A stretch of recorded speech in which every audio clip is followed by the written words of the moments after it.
Srivani trust పెట్టినటువంటి ఉద్దేశం వేరు. దాంట్లో 10,000 రూపాయల టికెట్ అన్నది కాదు.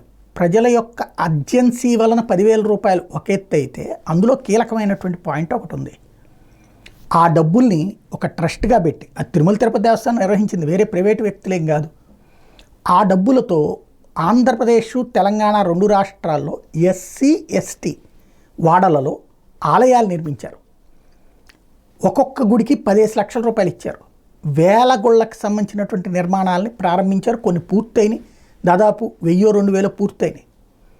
అంటే వాస్తవంగా ఏమైపోయిందంటే, దళిత గిరిజన ప్రాంతాలలో ఆలయాలు లేకపోవడం వలన, అర్చకులు లేకపోవడం వలన, పట్టించుకునే వాళ్ళు లేకపోవడం వలన, అదే ప్రదేశాలలో ఏర్పాటు చేస్తున్నటువంటి చర్చిలకి గుర్తింపు పెరిగిపోయింది. ఒక పెళ్ళి, పేరంటం ఇట్లాంటివి అర్చకులు లేకపోతే ఏం చేయాలి? ఎవరో ఒకళ్ళని పెద్దవాళ్ళని చూసుకోవాలి కదా.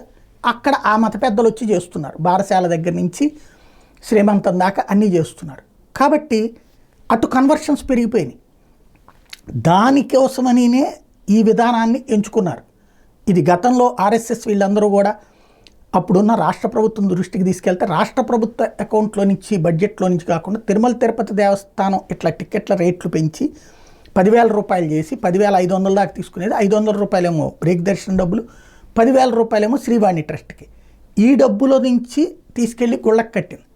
ఇప్పుడు శ్రీవాణి ట్రస్ట్ తీసేయాలనుకున్నారు. దాని మీద ఆరోపణలు అన్నటువంటి కారణంగా, ఆరోపణలు ఉంటే ఆరోపణలను అధిగమించండి. శ్రీవాణి ట్రస్ట్ తీసేస్తే తీసేయండి, ఈ డబ్బులు టీటీడీకే జమ చేస్తానన్నారు, జమ చేసేయండి. కానీ ఈ డబ్బులని గుడికి ఖర్చు పెట్టేసేసుకోవడం కాకుండా గుళ్ళ కట్టడానికి ఏర్పాటు చేయండి, లేదా ఆలయాల నిర్మాణం. ఎందుకంటే తిరుమల శ్రీవారికి సంబంధించి నిధుల కొరత ఎక్కడా లేదు. ఈ డబ్బులని రాష్ట్రంలో ఆలయాల నిర్మాణానికే వెచ్చించండి, వేరే వాటికి డైవర్ట్ చేయొద్దు.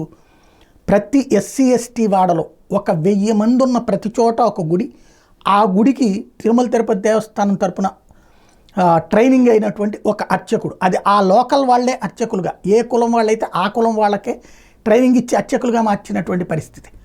ఆ అర్చకత్వ శిక్షణ ఇచ్చి అక్కడ ఆ ఏర్పాట్లు చేయండి. హిందుత్వంలో అత్యంత కీలకమైనటువంటి సంక్షోభం ఎదుర్కొంటున్నటువంటి వేళ తీసుకున్నటువంటి చర్యల్ని ఆ విధంగా కొనసాగించండి. శ్రీవాణి ఉంచాలా ఉండకూడదా టీటీడీ నిర్ణయం, తప్పేం లేదు. కానీ ఆలయాల నిర్మాణం అనేటటువంటి ఆ లక్ష్యాన్ని మాత్రం దూరం చేయొద్దు.